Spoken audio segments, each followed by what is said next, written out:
نحمده ونصلي على رسوله الكريم اما بعد فاعوذ بالله من الشیطان الرجیم بسم اللہ الرحمن الرحیم رب اشرح لي صدری ویسر لي امری واحلل عقدۃ من لسانی یفقهوا قولی آمین ثم آمین۔ زندگی امتحان ہے، ہر لحظہ ہر گھڑی کا امتحان، اور ہر امتحان کی کامیابی جو ہے وہ قربانی مانگتی ہے۔ زندگی کے اس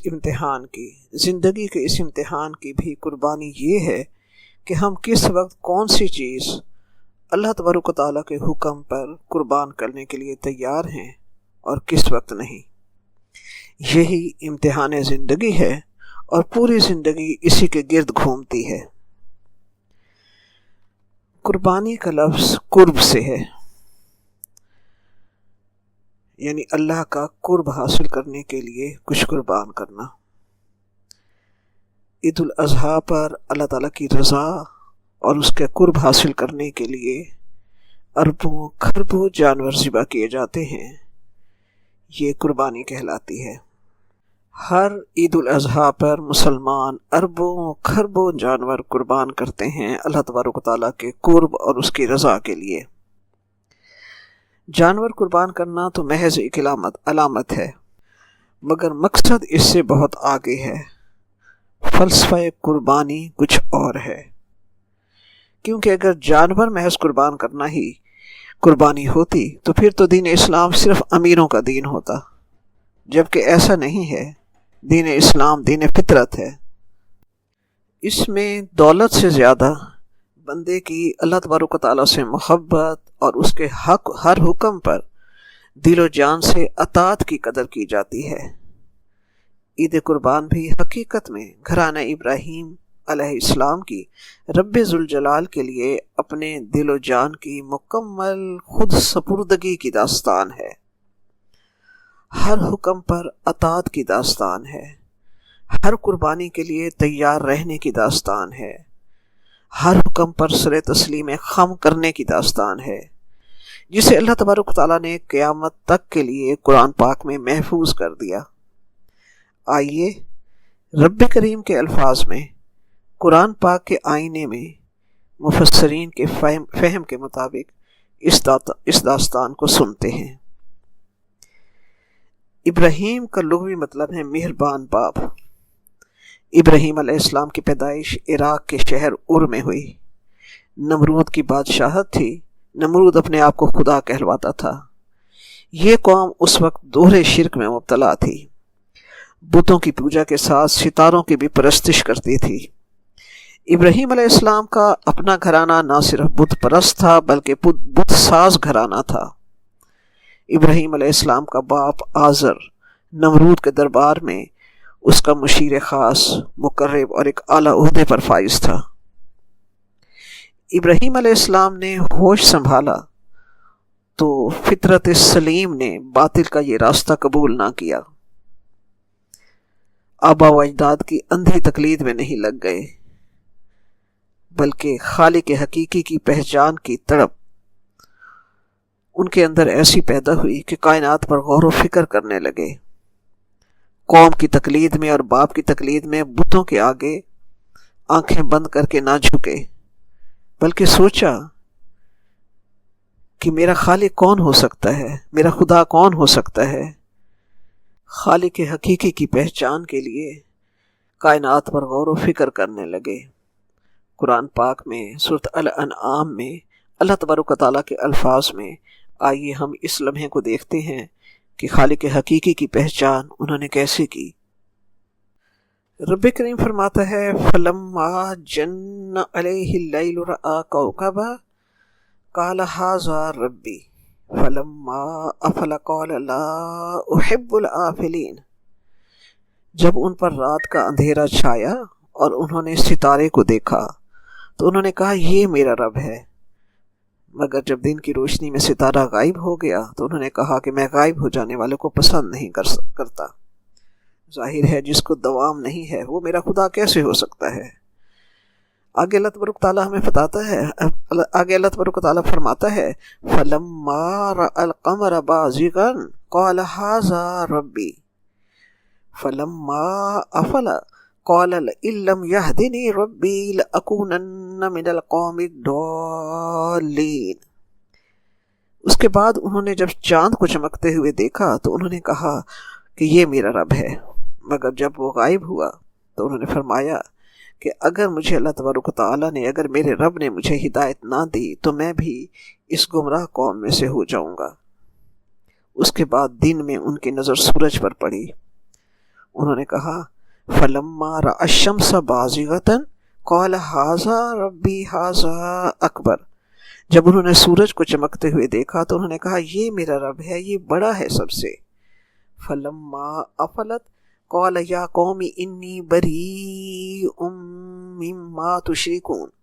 لیکن جب رات کے اندھیرے میں سورج غائب ہو گیا تو انہوں نے کہا کہ میں ان تمام شرک سے بیزار ہوں۔ انہوں نے سوچا کہ یہ خدا نہیں ہو سکتے۔ جب انسان اللہ تبارک و تعالیٰ کی چاہت اور اس کی محبت میں، اس کی تلاش میں، اس کی جستجو میں آگے بڑھتا ہے تو رب کریم اس پر اپنی پہچان کے دروازے کھول دیتا ہے، اور انہوں نے بھی جان لیا کہ یہ سورج چاند ستارے یہ خدا نہیں ہیں، بلکہ اللہ تو سورج چاند ستاروں اور پوری کائنات کو پیدا کرنے والا جو ہے وہ اللہ ہے۔ تو ابراہیم علیہ السلام اس تمام غور و فکر کے بعد پکار اٹھے، انی وجہت وجہی للذی فطر السماوات والارض حنیفا وما انا من المشرکین۔ میں نے اپنا چہرہ جھکا دیا اس ہستی کے سامنے جو زمین و آسمان کو پیدا کرنے والا ہے، یک رخ ہو کر میں اسی کا ہو گیا، وما انا من المشرکین، اور میں مشرکوں میں سے نہیں ہوں۔ اللہ تبارک و تعالیٰ نے اسے اللہ تبارک و تعالیٰ نے انہیں حق کا راستہ دکھایا۔ اس کفر و ظلمت اور بت پرستی کے اندھیرے میں رب کریم نے انہیں اپنی ذات کی پہچان کروائی اور وہ یقین عطا کیا کہ اللہ تبارک و تعالیٰ کے وحدہ لا شریک ہونے کا وہ یقین ابراہیم علیہ السلام کو اللہ تبارک و تعالیٰ نے عطا کیا کہ اللہ تبارک و تعالیٰ کے وحدانیت کے وہ ایسے علم بردار بنے کہ جس دن پوری قوم میلہ منانے میں مصروف تھی، ابراہیم علیہ السلام ان کے بت کدے میں جا گھسے۔ انہوں نے کلہاڑا اٹھایا اور تمام بتوں کو پاش پاش کر دیا، اور کلہاڑا بڑے بت کے کندھے پر رکھ دیا۔ بڑے بت کو انہوں نے نہ توڑا، کلہاڑا بڑے بت کے کندھے پر رکھ کر وہ اطمینان سے چل دیے۔ جب پوری قوم میلہ منانے سے فارغ ہوئی، وہ اپنے بت کدے میں آئی، انہوں نے اپنے معبودوں کا یہ حال دیکھا تو وہ غصے سے بے قابو ہو گئی۔ انہوں نے کہا کس کی یہ جرت ہے، یہ ظلم کس نے کیا ہے؟ ہر ایک نے گواہی دی کہ ایک نوجوان ابراہیم ہے جو ہمارے بتوں کے بارے میں برا بھلا کہتا ہے، یقیناً یہ اسی کا کیا دھرا ہے۔ ابراہیم علیہ السلام کو بلایا گیا۔ ابراہیم علیہ السلام اسی اطمینان اور یقین کامل کے ساتھ وہاں موجود ہوئے۔ ان سے پوچھا گیا تو انہوں نے اسی اطمینان اور یقین کامل کے ساتھ انہیں جواب دیا کہ جس کے پاس سے آلہ قتل برآمد ہوا ہے اس سے پوچھ لو، یقیناً وہی مجرم ہے۔ اب وہ سارے اوندھے منہ انہوں نے سر جھکا لیا۔ ہم اس پورے منظر کو سامنے لائیں تو رب کریم فرماتا ہے قرآن پاک میں ثم نکسوا علی رؤوسہم لقد علمت ما ہؤلاء ینطقون۔ انہوں نے اپنے سر جھکا لیے اور انہوں نے کہا، شرمندگی سے کہا، ابراہیم تو جانتا ہے کہ یہ بول نہیں سکتے۔ اب ابراہیم علیہ السلام کا جواب سنیے جو ان کے منہ پر تماچا تھا۔ ابراہیم علیہ السلام نے جواب دیا، اف لکم وَلِمَا تَعْبُدُونَ مِن دُونِ اللَّهِ، تف ہے تم پر اور ان پر جن کی تم عبادت کرتے ہو اللہ کے سوا، کہ ان کی عبادت کرتے ہو جو اپنی ذات کو نہیں بچا سکے، ٹکڑے ٹکڑے ہوئے پڑے ہیں، جو بول نہیں سکتے۔ تم خود کہہ رہے ہو تو جو بول نہیں سکتے انہیں اپنا خدا کہتے ہو، ان کے آگے منتیں مانتے ہو، ان کے آگے جھکتے ہو۔ کہتے ہیں کہ اگر ہمارے کلچر میں اُفِّل لَکُم کا ترجمہ کیا جائے تو اس کا ترجمہ ہوتا ہے پھٹے منہ تمہارے اور تمہارے ان معبودوں کے، تم انہیں اللہ کے سوا انہیں پوجتے ہو۔ یہ جواب سن کر پوری قوم بپھر اٹھی۔ نمرود نے اپنی پوری کابینہ سے مشورہ کیا، میٹنگ کی انہوں نے، اور آزر اس میں پیش تھا۔ تو پوری کابینہ نے یہ مشورہ دیا اور نمرود نے فیصلہ سنایا کہ انہیں اس نوجوان کو اس گستاخی کی سزا دی جائے، اپنے معبودوں کی اس بےزتی کا بدلہ دیا جائے۔ اور یہ فیصلہ سنایا گیا، قالوا حرقوه وانصروا آلہتکم ان کنتم فاعلین۔ انہوں نے کہا اسے جلا ڈالو اور اس طرح تم اپنے معبودوں کی مدد کرو اگر تم کچھ کرنے والے ہو۔ یہ فیصلہ سنا دیا گیا۔ اب پوری قوم لکڑیاں جمع کرنے میں مصروف ہو گئی، ساری قوم اکٹھی ہو گئی لکڑیاں جمع کرنے کے لیے۔ روایات میں آتا ہے کہ پورا مہینہ لکڑیاں جمع کی گئیں۔ لکڑیاں جمع ہو گئی تو آگ دہکائی گئی، اور پورے 7 دن، پورا ہفتہ آگ کو دہکایا جاتا رہا۔ ابراہیم علیہ السلام کو منجنیق میں بٹھا دیا گیا، کیونکہ آگ کی تپش اتنی زیادہ تھی کہ دور دور سے بھی انسان اس کی تاب نہیں لا سکتا تھا۔ تو ابراہیم علیہ السلام کو اس منجنیق میں بٹھایا گیا، لمبے لمبے رسوں کے ساتھ رسے پکڑ کر۔ نمرود کے کارندے کھڑے ہو گئے کہ اس رسوں کو کھینچ کر جب منجنیق آگ کے الاؤ پر آئے گی تو رسے کاٹ دیے جائیں گے۔ ابراہیم علیہ السلام کامل اطمینان کے ساتھ اس منجنیق میں بیٹھے ہیں، آگ کا الاؤ روشن ہے، مگر یہ اللہ کے لیے، اس کے وحدہ لا شریک ہونے کی سچائی پر قربان ہونے کے لیے مکمل تیار۔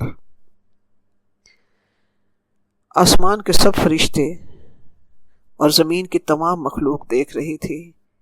پکار اٹھے آسمان کے فرشتے، رب تیرے خلیل پر کیا گزر رہی ہے؟ رب نے فرمایا سب کو اجازت ہے ان کی مدد کی، تم مدد کر لو اس کی۔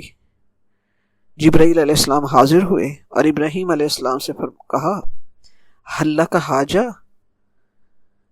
میرے لائق کوئی خدمت، کوئی حاجت ہے تو مجھے بتائیے، آپ حکم دیجئے میں پر مار کر آگ بجھا دوں۔ ابراہیم علیہ السلام نے جواب دیا اما الیک، حاجت ہے مگر تم سے نہیں ہے۔ اپنے اور رب کے درمیان جبرائیل علیہ السلام کی بھی ذات کو گوارا نہ کیا۔ معاملہ محبت کا تھا، معاملہ اطاعت کا تھا، معاملہ اللہ تعالیٰ کی وحدہ لا شریک ہونے کی سچائی پر قربان ہونے کا تھا۔ تو جبرائیل علیہ السلام نے کہا فَاسْأَلُوا رَبَّكَ، تو اپنے رب سے سوال کیجئے۔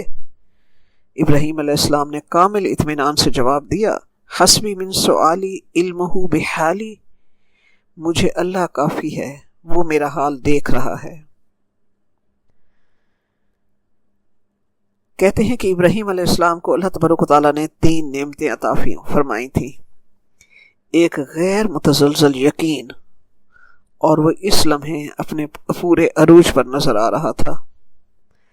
دوسری نعمت قربانی کا جذبہ، کہ رب کے ہر حکم پر ہر قربانی کے لیے تیار۔ وہ اسماعیل علیہ السلام کی گردن پر چھری رکھنے کے وقت وہ پورا جذبہ نظر آ رہا تھا۔ تیسرا پرسوز دعائیں جو ابراہیم علیہ السلام اور اسماعیل علیہ السلام نے خانہ کعبہ کی تعمیر کے وقت کیں، اور بہت سی دعائیں جو سورۃ ابراہیم میں ہیں، اور دعائیں جو ہم قرآنی دعائیں پڑھتے ہیں۔ اللہ تبارک تعالیٰ نے یہ پرسوز دعائیں ابراہیم علیہ السلام کو عطا کی، اور ہم پر احسان ہے ابراہیم علیہ السلام کا کہ خانہ کعبہ کی تعمیر کے وقت انہوں نے جو دعا کی تھی ابراہیم علیہ السلام اور اسماعیل علیہ السلام نے، ربنا وابعث فیہم رسولا منہم یتلو علیہم آیاتک ویعلمہم الکتاب والحکمت ویزکیہم انک انت العزیز الحکیم۔ یہ دعا کی تھی کہ رب کریم اس امت میں سے انہی میں سے ایک رسول اٹھا جو انہیں تیری کتاب کی تعلیم دے، انہیں حکمت کی باتیں سکھائے، اور ان کے نفس کا تزکیہ کرے یقیناً تو غالب اور حکمت والا ہے۔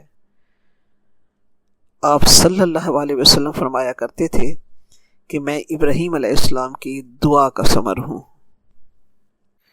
اچھا، تو ہم بات کر رہے تھے کہ جب آگ کا الاؤ روشن تھا، ابراہیم علیہ السلام کی منجنیق کو رسوں کے ذریعے کھینچا جا رہا تھا، اور جب عین آگ کے اوپر منجنیق آئی تو رسے کاٹ دیے گئے اور ابراہیم علیہ السلام کو آگ میں گرا دیا گیا۔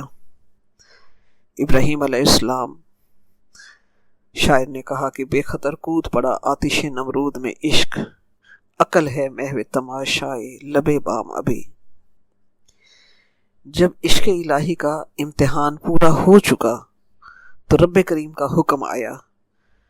رب کریم قرآن پاک میں فرماتا ہے کل نار کونی بردم و سلامن علی ابراہیم، ہم نے آگ سے کہا ٹھنڈی اور عافیت والی ہو جاؤ ابراہیم علیہ السلام پر۔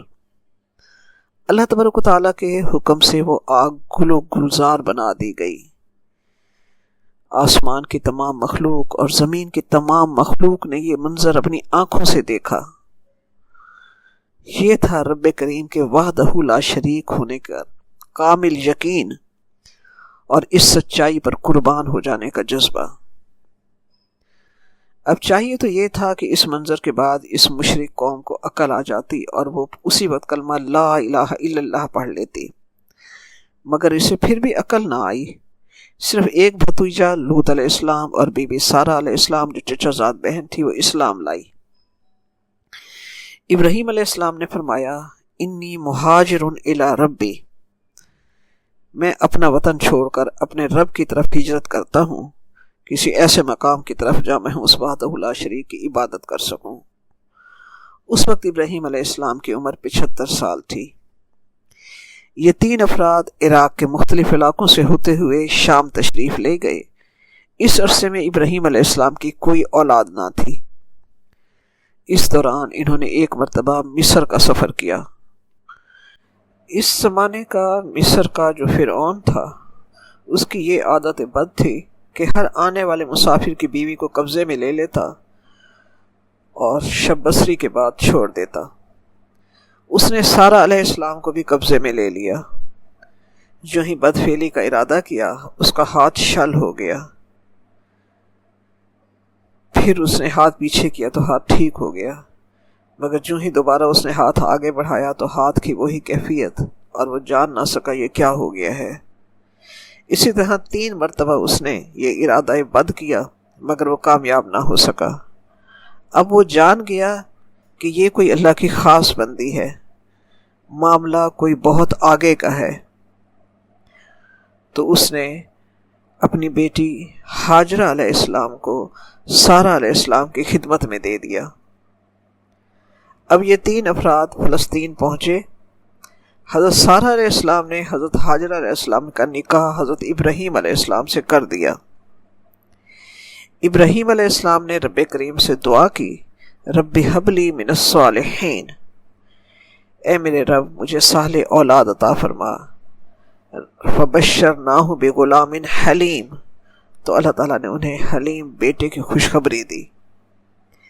اللہ تبارک و تعالیٰ نے انہیں اسماعیل علیہ السلام عطا کیا حضرت ہاجرہ علیہ السلام کے بطن سے۔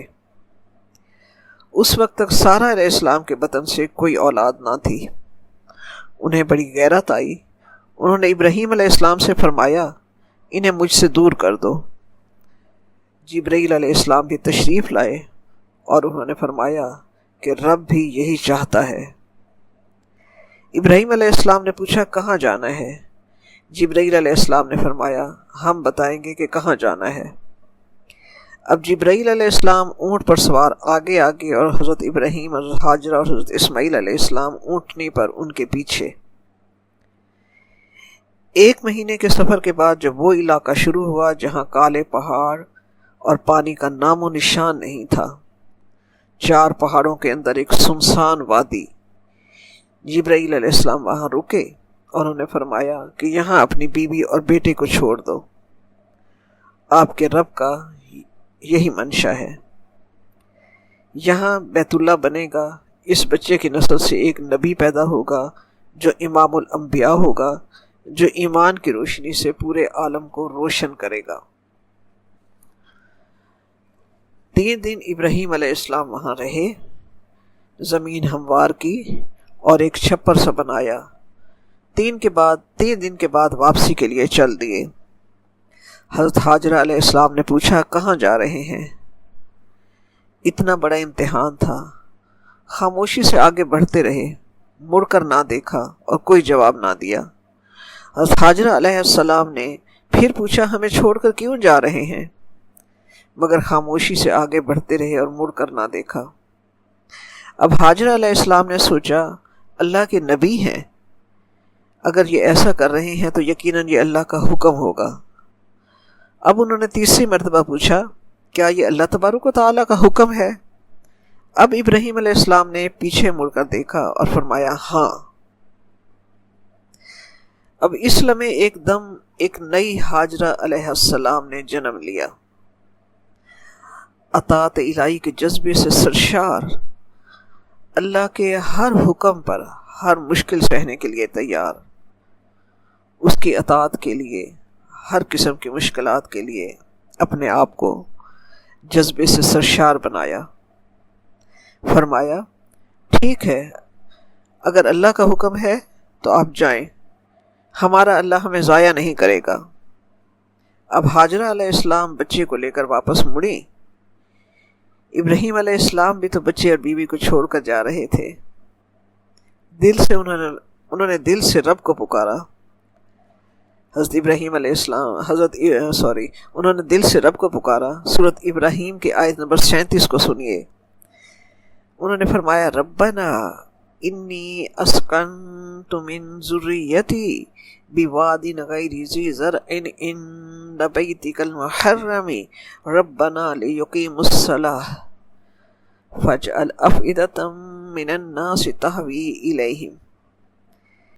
اے ہمارے رب، میں نے اس بنجر اور بے آباد زمین پر اپنی اولاد میں سے یہاں لا بسایا ہے تیرے گھر بیت الحرام کے قریب، اے ہمارے رب، تاکہ وہ نماز قائم کریں۔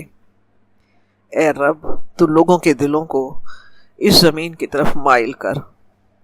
ابراہیم علیہ السلام نے دعا کی اور آج زمانہ اس دعا کی قبولیت کو دیکھ رہا ہے کہ ہر مسلمان کے دل میں تڑپ ہوتی ہے اس بیت الحرام اور اس زمین کی طرف جانے کے لیے، چاہے کوئی غریب ہے یا امیر ہے، اور ایک مرتبہ جانے کے بعد بار بار بھی تڑپ ہوتی ہے۔ اس طرح اللہ تعالیٰ نے دلوں کو مائل کیا اس طرف۔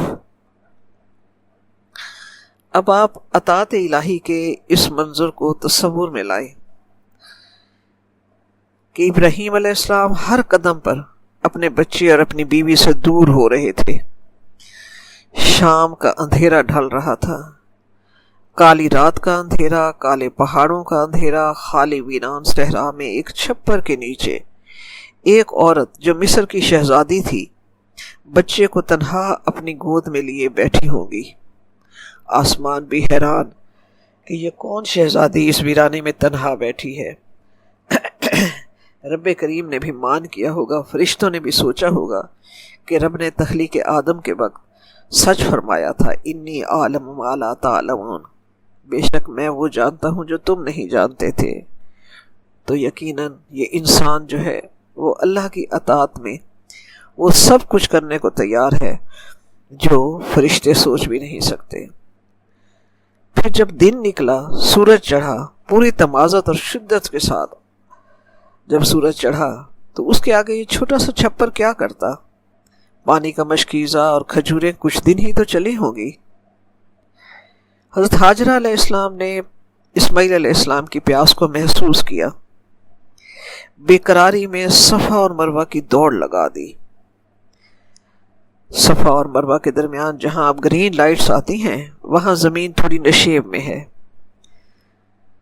وہاں سے گزرتے ہوئے بیٹا نگاہوں سے اجھل ہو جاتا تھا تو بے قراری سے اس جگہ دوڑ لگا دیتی، چکر پر چکر کہ کہیں سے پانی کے آثار نظر آ جائیں۔ مگر 7ویں چکر پر آخر مروہ پر تھک کر گر گئی، اٹھی تو حسرت بھری نگاہیں بیٹے پر ڈالی، دیکھا کہ کوئی شخص بچے کے پاس کھڑا ہے تو بچے کی طرف والہانہ دوڑی، قریب پہنچی تو وہ شخص غائب تھا، اور کیا دیکھتی ہیں کہ بچے کی ایڑیوں کی جگہ سے پانی ابل رہا ہے۔ بے اختیار منہ سے نکلا زمزم، ٹھہر جا۔ عبرانی زبان میں زم کا مطلب ہے ٹھہر جا۔ آپ صلی اللہ علیہ وآلہ وسلم نے فرمایا اگر اس وقت ہاجرہ علیہ السلام زمزم نہ کہتی تو یہ پانی پورے عرب کو سیراب کرتا۔ یہ ہے میرے رب کا معجزہ، اس کی اطاعت پر سر تسلیم خم کرنے والوں کے لیے رب کی عنایات۔ اس ماں کی نسل سے محمد مصطفیٰ صلی اللہ علیہ وآلہ وسلم نے آنا تھا۔ محمد مصطفیٰ حبیب خدا، وجہ وجود کائنات، امام الانبیاء، جو کل کائنات میں رب کریم کے بعد سب سے افضل ہستی، انہوں نے اس ماں کی گود سے آنا تھا۔ تو بنیاد اتنی گہری تو ہونی تھی، امتحان اتنا بڑا تو ہونا تھا، قربانی اتنی عظیم تو ہونی تھی۔ اس گود سے امت محمدی نے جنم لیا، اما ہاجرہ علیہ السلام کی گود سے، جو اطاعت الہی کا پیکر، خامد کی وفا شعار، اطاعت الہی کا پیکر اور خامد کی اطاعت شعار بیوی، بیٹے کی مثالی ماں، صبر و استقامت کا پہاڑ، اللہ کی رضا پر ہر قربانی کے لیے تیار، ہر حکم پر سر تسلیم خم۔ آج ان کی صورت میں ہر مسلمان ماں کے لیے ایک ہدایت ہے۔ اللہ تعالیٰ نے اس وقت ابراہیم علیہ السلام کی دعا کو قبول فرمایا اور قبیلہ جرہم کو وہاں لا بسایا۔ آبادی ہوتی گئی، تجارت بڑھتی گئی اور شہر بستا گیا۔ 1 سال گزر گیا۔ ابراہیم علیہ السلام نے سارہ علیہ السلام سے فرمایا میں اپنے بیٹے اور بیوی کو دیکھ آؤں۔ سارہ علیہ السلام نے فرمایا کہ اونٹنی سے اترنے کی اجازت نہیں ہے۔ پورے سال کے دوران ہاجرہ علیہ السلام نے اس گھاٹی کی طرف جہاں سے ابراہیم علیہ السلام کی جدا ہوتے ہوئے آخری جھلک نظر آئی تھی، کتنی بار کیسے تڑپتے ہوئے دل کے ساتھ دیکھا ہوگا۔ ہم ان لفظوں کو دل کے جذبات اور احساسات سے محسوس کریں تو قصہ بیان ہو ہی نہیں سکتا۔ اب سال کے بعد جب اسی گھاٹی سے ابراہیم علیہ السلام کی اونٹنی کا سر اور ابراہیم علیہ السلام کا چہرہ نظر آیا تو دل کس طرح خوشی سے بےتاب ہوا ہوگا کہ میرے سر کا تاج، میرے بیٹے کے سر کی چھاؤں آئی ہے۔ اونٹنی بیٹھی، ہاجرہ علیہ السلام بیٹے کو گود میں لیے استقبال کے لیے آگے لپکی۔ حضرت ابراہیم علیہ السلام نے فرمایا اونٹنی سے اترنے کی اجازت نہیں ہے۔ ہاجرہ علیہ السلام نے بچہ ابراہیم علیہ السلام کی گود میں دے دیا۔ اف تک نہ کی، شکوے کا ایک حرف لبوں سے نہ نکالا۔ جانتی تھی راستہ عشق الہی کا ہے، امتحان اطاعت الہی کا ہے، اور ہر امتحان قربانی مانگتا ہے۔ آنکھوں سے آنسو نکلے، بچے کی رخسار پر گرے۔ صبر کے ساتھ فرمایا اچھا اجازت دیں میں اونٹنی پر بیٹھے بیٹھے ہی آپ کا سر دھو دوں، پاؤں دھو دوں، پاک پانی ملا ہے۔ جو ابراہیم علیہ السلام سال بعد اونٹنی کی پیٹھ پر بیٹھے بیٹھے ہی مل کر رخصت ہو جاتے ہیں۔ آگے آئیے، رب کریم ہمیں سورۃ الصافات میں ایک اور منظر دکھاتا ہے۔ رب کریم فرماتا ہے فَلَمَّا بَلَغَ مَعَهُ السَّعْيَ، جب اسماعیل علیہ السلام بھاگنے دوڑنے کی عمر کو پہنچے تو ابراہیم علیہ السلام کا محبت الہی اور اطاعت الہی کا ایک اور امتحان شروع ہوا۔ خواب آنا شروع ہو گئے، قیمتی چیز قربان کرو۔ پتہ نہیں کتنی بکریاں ابراہیم علیہ السلام نے قربان کی ہوں گی، مگر پھر وہی خواب۔ کتنی گائیں قربان کی ہوں گی، مگر پھر وہی خواب۔ کتنے اونٹ قربان کیے ہوں گے، مگر پھر وہی خواب۔ اب ابراہیم علیہ السلام سمجھ گئے کہ رب کریم کا اسماعیل علیہ السلام کی طرف ہے۔ 85 سال کی عمر میں یہ ملنے والا یہ بچہ فلما بالغ معہ السعی، جب بھاگنے دوڑنے کی عمر کو پہنچا، تو اس عمر کا بچہ تو پرایا بچہ بھی اچھا لگتا ہے۔ سوچئے کتنا پیارا ہوگا یہ بچہ، مگر جانتے تھے قیمتی چیز تو یہی ہے۔ اب محبت پدری کا اور محبت الہی کا امتحان تھا۔ یہ امتحان بہت بڑی قربانی مانگ رہا تھا، مگر ابراہیم علیہ السلام رب کی محبت میں ہر قربانی کے لیے تیار تھے۔ انہوں نے سامان باندھا، اونٹنی کی پیٹھ پر رکھا، چھری بھی ساتھ رکھی۔ اب فلسطین سے مکہ معظمہ کا سفر 1500 میل کا فاصلہ، 1 مہینے کی مسافت۔ اب اطاعت الہی کا یہ پیکر ہمارا جد امجد ابراہیم علیہ السلام اونٹنی پر سوار مکہ معظمہ کی طرف روانہ ہے۔ اس مہینے کے سفر کے ہر سیکنڈ میں محبت پدری نے کتنا جوش مارا ہوگا۔ شیطان تو اس وقت بھی موجود ہوگا، اس نے اپنے ہر کوشش سے کتنا ورگلانے کی کوشش کی ہوگی، مگر صبر و استقامت اور اطاعت کی اونچی شان، وہ شان جس نے تا قیامت ہر مسلمان کے لیے مثال بننا تھا، کہ اللہ تبارک و تعالیٰ کی بات ایسے مانی جاتی ہے کہ میرا کچھ نہیں، میں کچھ نہیں، سب کچھ تیرا ہے، رب سب کچھ تیرے لیے ہے۔ اب مہینے کی مسافت کے بعد بیوی اور بچے کے پاس ابراہیم علیہ السلام پہنچے۔ اب اسماعیل علیہ السلام نے شعور میں پہلی دفعہ باپ کو دیکھا، جانا کہ یہ میرا باپ ہے۔ سوچئے اس ماں نے کیسی تربیت کی ہوگی، باپ کی عدم موجودگی میں بیٹے کے دل میں باپ کی محبت اور اس کے وجود کا نقشہ کیسے اتارا ہوگا کہ بیٹا باپ سے والہانہ لپٹ گیا۔ ماں نے اکیلی تربیت کی۔ سنگل پیرنٹنگ والوں کے لیے یہ ایک بہت بڑا سبق ہے۔ آج اگر کوئی ماں اکیلی ہوتی ہے اور باپ اگر کسی بدسلوکی کی وجہ سے سیپریشن ہو جاتی ہے، تو ماں بچے کے دل کو ایسا پوائزن کرتی ہے کہ بچہ باپ کو کی شکل بھی نہیں دیکھنا چاہتا۔ مگر ہاجرہ علیہ السلام جو اطاعت الہی کا پیکر، انہوں نے پرورش کی تو باپ کی محبت کے ساتھ پہلے رب کریم کا ایسا تعارف کروایا اس ننھے سے وجود کے اندر کہ اللہ کیا ہے، اللہ کی ہستی ہمارے لیے کیا ہستی ہے، وہ ہمارا خالق و مالک ہے، ہمیں پیدا کرنے والا وہی ہے، سب کچھ اسی کا ہے۔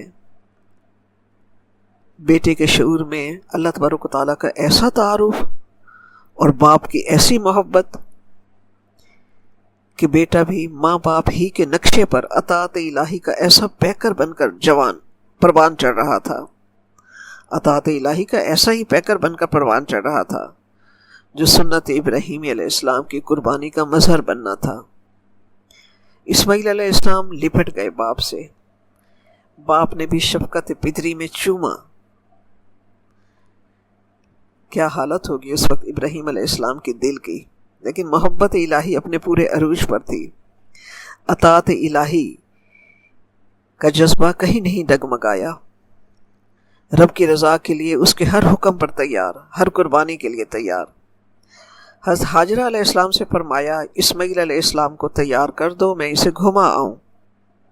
ماں نے جلدی سے تیار کر دیا۔ جب جمرہ کبریٰ پر پہنچے، اس وقت یہ جگہ پہاڑوں میں گھری ہوئی ایک تنگ سی جگہ تھی۔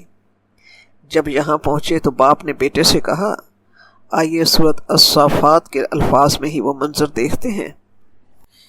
ابراہیم علیہ السلام نے اسماعیل علیہ السلام سے فرمایا، یا بنیہ، اے میرے بیٹے، انی اری فی المنام انی اذبحک فانظر ماذا تری۔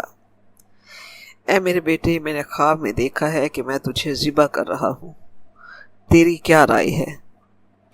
اب بیٹے سے پوچھ رہے ہیں کہ تیری کیا رائے ہے۔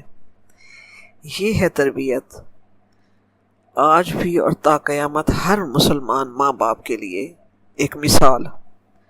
کہ ہر مسلمان ماں جو ہے وہ ہاجرہ علیہ السلام کے مزاج کی ہو، ہر بیٹا اسماعیل علیہ السلام مزاج ہو، اور ہر خاندان کا سربراہ جو ہے، ہر مسلمان خاندان کا سربراہ جو ہے ابراہیم علیہ السلام مزاج ہو۔ اما ہاجرہ علیہ السلام کی گود میں پرورش پانے والے کا جواب ہر ماں کے لیے تربیت کا تا قیامت روشن چراغ ہے۔ بیٹے کے دل میں وہی اللہ کی ذات کے بارے میں وہی یقین کامل جو ابراہیم علیہ السلام اور ہاجرہ علیہ السلام کے وجود میں تھا۔ بیٹے کے وجود میں اللہ تبارک و تعالیٰ کی محبت ان کے روئیں روئیں میں اتری ہوئی کہ بیٹے نے جواب دیا جو تا قیامت ہمارے لیے اللہ کی محبت کی ایک شان دکھاتا ہے۔ فرمایا یا ابتی، اے میرے باپ، افعل ما تؤمر ستجدنی انشاء اللہ من الصابرین، اے میرے باپ آپ پورا کیجئے اللہ کا حکم، آپ اللہ کا حکم پورا کیجئے، میں تیار ہوں، آپ مجھے صابرین میں پائیں گے۔ یہ ہے اما ہاجرہ علیہ السلام کی سنگل پیرنٹنگ میں تربیت بیٹے کی۔ یہ فیضان نظر تھا یا کہ مکتب کی کرامت تھی؟ سکھلائے کس نے اسماعیل کو آداب فرزندی، سکھلائے کس نے اسماعیل کو آداب فرزندی۔ امت محمدی نے اس ماں کی گود میں پرورش پائی ہے جس کے لیے حقیقی طور پر سچے دل سے سب سے پہلے اللہ کا حکم۔ سوچئے، سنت ابراہیمی صرف قربانی میں بکرے ذبح کرنے کا نام نہیں ہے، بلکہ یہ ریمائنڈر ہے ہر سال ہر مسلمان ماں کے لیے، ہر مسلمان باپ کے لیے اور ہر مسلمان اولاد کے لیے کہ سب سے پہلے اللہ، حکم سب سے پہلے اس کا۔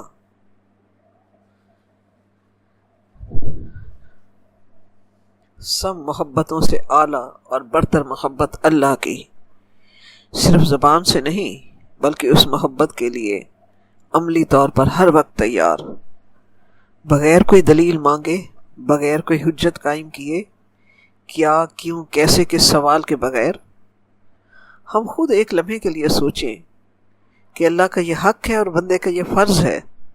سوچئے ہمارا وجود جو ایک نطفہ سے، ایک بوند سے، صرف اسی کے حکم سے اتنی خوبصورت پرسنالٹی میں ڈھلا ہوا بنا ہے۔ ہماری سانسیں صرف اسی کی اجازت، صرف اسی کے اذن سے چل رہی ہیں۔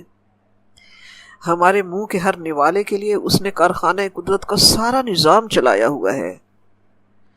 ہمیں اولاد کی نعمت دینے والا وہ، ہمیں زندگی میں عزت دینے والا وہ، ہمارا بھرم رکھنے والا وہ، ہمیں ہر مشکل سے نکالنے والا وہ، ہمارے لیے ہر آسانی کے دروازے کھولنے والا وہ۔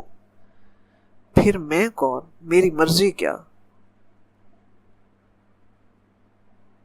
سچی بات ہے کہ اللہ کا حق ہے کہ بندہ اس کے ہر حکم پر اطاعت سر تسلیم خم کرے۔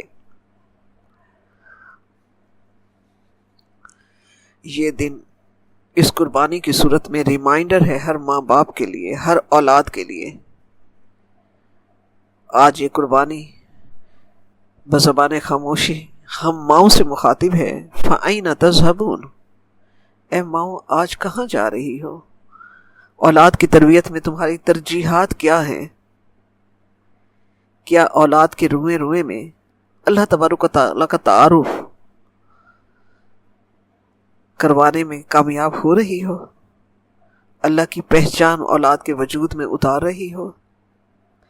یا اپنی اولاد کو صرف ڈگریوں سے مزین کرنے میں ہی اپنی زندگی کھپا دی اور اولاد کی زندگی بھی کھپا دی؟ صرف ڈگریوں سے مزین کرنے میں نتیجہ وہی ہے جو کل اقبال نے کہا تھا، گلا تو گھونٹ دیا ہے اہل مدرسہ نے تیرا، کہاں سے آئے صدا لا الہ الا اللہ۔ ڈگریاں ضروری صحیح، مگر سب سے پہلے ماؤں نے گود ہی سے اللہ تبارک و تعالیٰ کا، اس کے رسول کا اور دین اسلام کا حسن، اور ابراہیم علیہ السلام اور ہاجرہ علیہ السلام اور اسماعیل علیہ السلام جیسی اطاعت الہی کی شان دینے کی کوشش کرنی تھی۔ یقین جانے مسلمان گھرانوں کے یہ بچے عام بچے نہیں ہیں، یہ دین اسلام کے پھول ہیں۔ انہیں دین اسلام کے سانچے میں نہ ڈھالا تو یہ ملت اسلامیہ سے انتہائی بے معنی ہوگی، جس کے بارے میں اللہ تبارک و تعالیٰ یقیناً ہر والدین سے پوچھے گا، کیونکہ قیامت کے دن ہر ایک سے اس کی رعیت کے بارے میں سوال ہوگا۔ ہماری اولاد ہماری رعیت ہے، ہم سے پاس پرس ہوگی ان کی تربیت کے سلسلے میں۔ تو آئیے واپس آتے ہیں کہ اسماعیل علیہ السلام جیسے شہزادے نے کہا، یا ابت افعل ما تؤمر، اے میرے والد حکم ربی کو آپ پورا کیجئے۔ یہ وہ بچہ تھا جو 84 سال کی عمر میں ملا۔ اس وقت ابراہیم علیہ السلام کی عمر 92 سال تھی۔ بچے کو اٹھایا، آسمان کی طرف نظر کی، فرمایا، اے میرے رب، اگر تو نے میرا امتحان لینا ہے تو اس امتحان میں تو مجھے کامیاب کر۔ اسماعیل علیہ السلام کو اٹھایا اور فرمایا، رب تو مجھ سے ناراض ہے کہ میں تجھ سے زیادہ اسماعیل کو پیار کرنے لگا ہوں، تو میرا امتحان لے رہا ہے۔ رب سب کچھ تیرا ہے، میرا کچھ نہیں ہے، سب کچھ، یہ بیٹا بھی، سب کچھ تیری محبت پر قربان۔ آئیے قرآن پاک ہی کے آیات کے آئینے میں اس منظر کو آگے دیکھتے ہیں۔ فَلَمَّا أَسْلَمَا وَتَلَّهُ لِلْجَبِينِ، جب دونوں نے اطاعت الہی میں سر جھکا دیا اور باپ نے بیٹے کو پیشانی کے بل لٹا دیا، اسماعیل علیہ السلام نے فرمایا، والد میری اور اپنی آنکھوں پر پٹی باندھ دیجئے، ایسا نہ ہو کہ نظریں ملتے ہی اللہ کی اطاعت کے حکم میں کہیں تھوڑی سی ہچکچاہٹ نہ ہو۔ ابراہیم علیہ السلام نے پٹی باندھی، بیٹے کو پیشانی کے بل لٹایا اور چھری اسماعیل علیہ السلام کی گردن پر رکھ دی۔ کہتے ہیں آسمان کے فرشتوں کی چیخیں نکل گئیں۔ روایت ہے کہ آسمان کے فرشتے تاریخ انسانی میں 2 بار روئے۔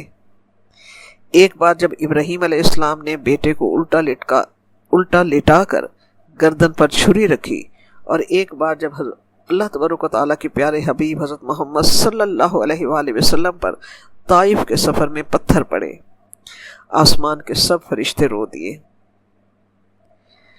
اب ابراہیم علیہ السلام نے چھری اسماعیل علیہ السلام کی گردن پر رکھی۔ امتحان الہی پورا ہو چکا تھا۔ اللہ تبارک و تعالیٰ نے جبرائیل علیہ السلام کو فرمایا، تیزی سے جا اور چھری کو الٹا کر دے۔ چھری چلی مگر گردن نہ کٹی۔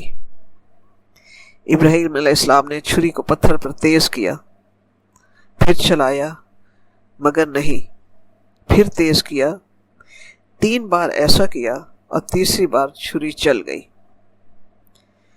اور آسمان سے رب کریم نے ابراہیم علیہ السلام کو پکارا۔ جبرائیل علیہ السلام وحی لے کر آئے، وَنَادَيْنَاهُ أَن يَا إِبْرَاهِيمُ قَدْ صَدَّقْتَ الرُّؤْيَا، اور ہم نے پکارا کہ اے ابراہیم، تو نے خواب سچ کر دکھایا ہے۔ گردن پر چھری چل گئی۔ ابراہیم علیہ السلام نے آنکھوں سے پٹی کھولی، دیکھا کہ سامنے دمبا تھا یا مینڈھا یا جو بھی جانور تھا ذبح ہوا پڑا ہے، اور اسماعیل علیہ السلام اور جبرائیل علیہ السلام سامنے کھڑے ہیں۔ جب ابراہیم علیہ السلام نے آنکھوں سے پٹی کھولی تو ان دونوں نے بیک زبان کہا، اللہ اکبر، اللہ اکبر، اللہ اکبر۔ ابراہیم علیہ السلام نے یہ منظر، یہ الفاظ سنے تو وہ والہانہ وہ پکارے، لا الہ الا اللہ واللہ اکبر۔ فرشتے جو ورطہ حیرت میں سب کچھ دیکھ رہے تھے، انہوں نے بیک زبان کہا، اللہ اکبر وللہ الحمد۔ یہ تھی محبت الہی اور اطاعت الہی کی وہ انتہا جو ہر سال رب کریم 10 ذی الحج کو ہمیں ریمائنڈ کرواتا ہے، اور ان کے ان الفاظ کو رب کریم نے تکبیرات کی صورت میں تا قیامت زندہ رکھا۔ ہر شخص جب سنت ابراہیمی میں جانور کی قربانی دیتا ہے تو رب کریم ان کے ذہن کو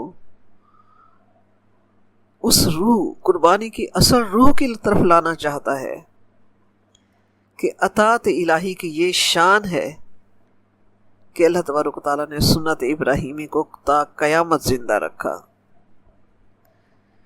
جانور کی قربانی تو علامت ہے، فلسفہ قربانی تو حقیقت میں اطاعت الہی کی یہی شان ہے جو رب کریم نے بتائی۔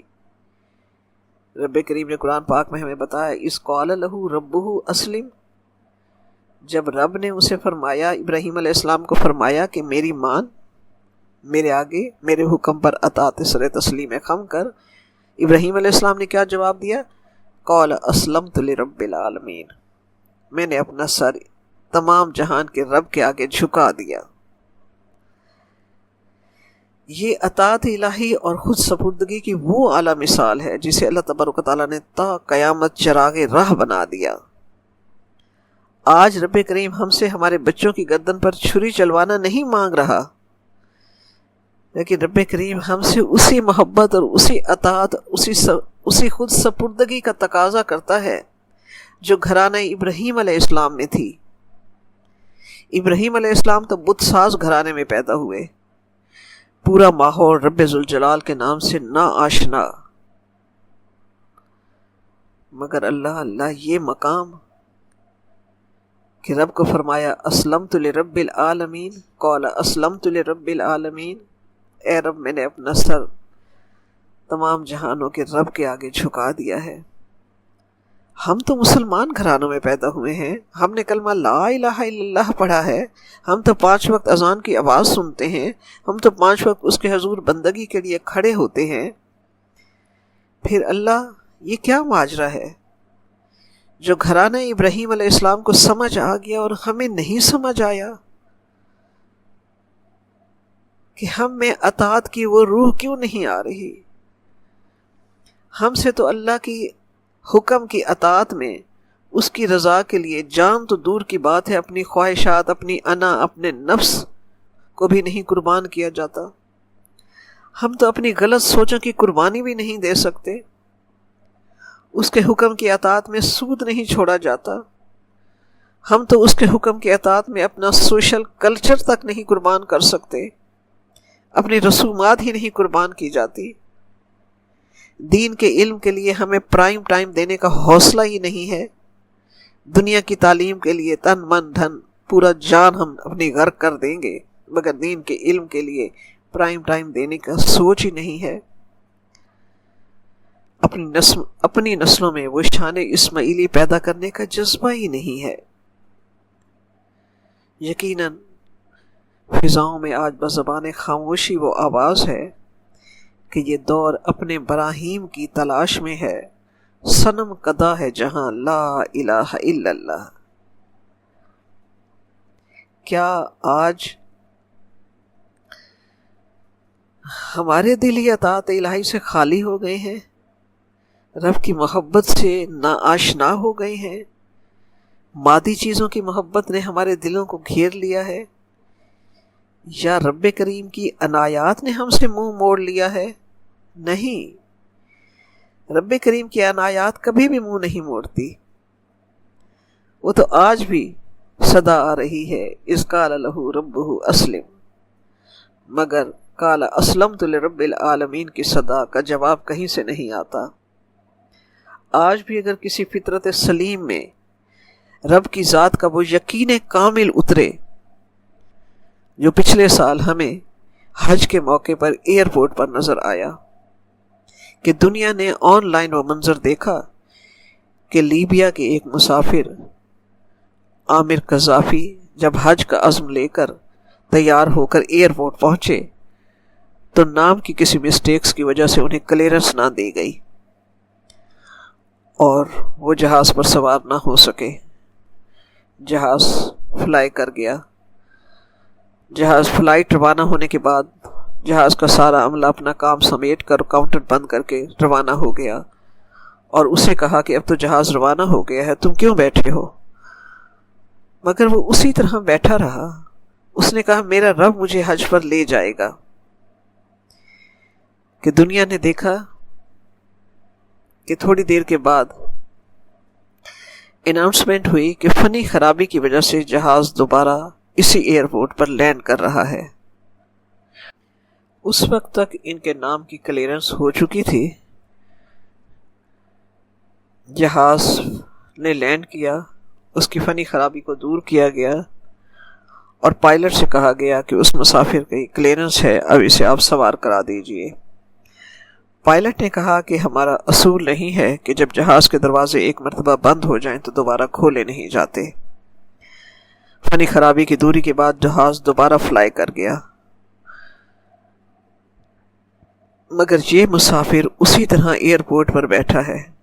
اسے کہا گیا کہ نہیں، اب آپ سوار نہیں ہو سکتے، مگر اس نے کہا وہی یقین کہ میرا رب ہے، وہ مجھے ضرور لے جائے گا۔ اسی یقین کامل کے ساتھ وہ بیٹھا رہا، مگر تھوڑی دیر کے بعد پھر اناؤنسمنٹ ہوئی کہ جہاز فنی خرابی کی وجہ سے دوبارہ ایئرپورٹ پر لینڈ کر رہا ہے۔ جہاز نے لینڈ کیا، اس کی فنی خرابی کو دور کیا گیا۔ اب کہ پائلٹ نے اعلان کیا کہ اس آمر مسافر کے بغیر میں جہاز نہیں لے جاؤں گا۔ اب اناؤنسمنٹ ہوئی کہ وہ عامر قذافی جو ہے اسے جہاز پر اس کا انتظار کیا جا رہا ہے۔ اب اس کی خوشی پر یقین کی وہ کامیابی تھی جو ہر ایک نے وہ منظر دیکھا۔ یہ ہے رب کے ساتھ محبت اور اس کی ذات پر یقین کامل۔ ہمارے اندر رب کی وہ پہچان، اپنے خالق مالک کی محبت کا وہ جذبہ آئے تو صحیح۔ رب تو ہر لمحے تیار ہے اپنے بندے پر اپنی عنایات کرنے کے لیے، کہ آج بھی ہو جو ابراہیم کا ایمان پیدا، آگ کر سکتی ہے انداز گلستاں پیدا۔ اللہ تبارک و تعالی ہمیں اپنی محبت، اپنی پہچان اور اطاعت کی وہ شان عطا فرمائے جو رب کریم ہر سال ذی الحج کی اس قربانی کی صورت میں ہمیں ریمائنڈ کروانا چاہتا ہے۔ آمین ثم آمین۔ ربنا تقبل منا انک انت السمیع العلیم وتب علینا انک انت التواب الرحیم۔ آمین ثم آمین۔